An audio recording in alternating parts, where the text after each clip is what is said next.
حضرت عبداللہ ابن عباس رضی اللہ تعالیٰ عنہ سے روایت ہے کہ نبی رحمت صلی اللہ علیہ وآلہ وسلم نے فرمایا کہ نصف شعبان حضرت جبرائیل علیہ السلام میرے پاس آئے اور انہوں نے کہا، اے محمد صلی اللہ علیہ وآلہ وسلم، اٹھیے، اس رات رب کائنات نے رحمت کے دروازے کھول دیے ہیں، اٹھیے، آسمان کی طرف اپنے ہاتھوں کو اٹھائیے۔ نبی رحمت صلی اللہ علیہ وآلہ وسلم نے حضرت جبرائیل علیہ السلام سے دریافت کیا کہ اے جبریل، یہ کون سی رات ہے؟ تو حضرت جبرائیل علیہ السلام نے فرمایا کہ یا رسول اللہ صلی اللہ علیہ وسلم، یہ وہ رات ہے کہ جس میں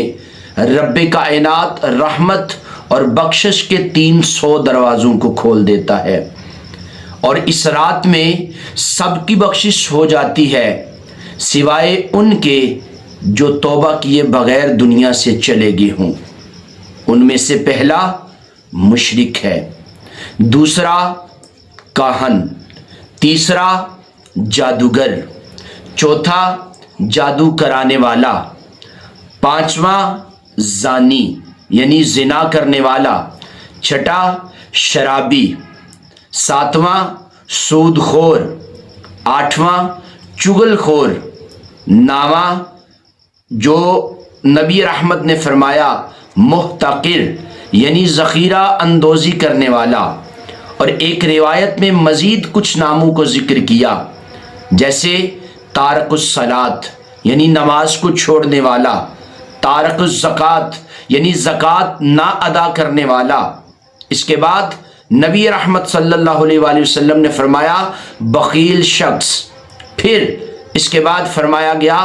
ایسا شخص کہ جو جتنا مرضی کھائے لیکن اس کا پیٹ نہیں کبھی بھرا، اور پھر فرمایا ایسی عورت جس سے اس کا شوہر ناخوش ہو، اور پھر کریم آقا صلی اللہ علیہ وآلہ وسلم نے فرمایا رشوت لینے والا، اور پھر آخر میں فرمایا ایسا شاگرد جس سے اس کا استاد ناراض ہو۔ اللہ کی بارگاہ میں یہ دعا ہے کہ خالق کائنات ہمیں ان لوگوں میں شامل نہ فرمائے بلکہ اپنی رحمت کے سائے میں جگہ عطا فرمائے، اور ہمیں ان لوگوں میں شامل فرمائے جس پر رب نے اپنا رحم اور اپنی عنایت عطا فرمائی۔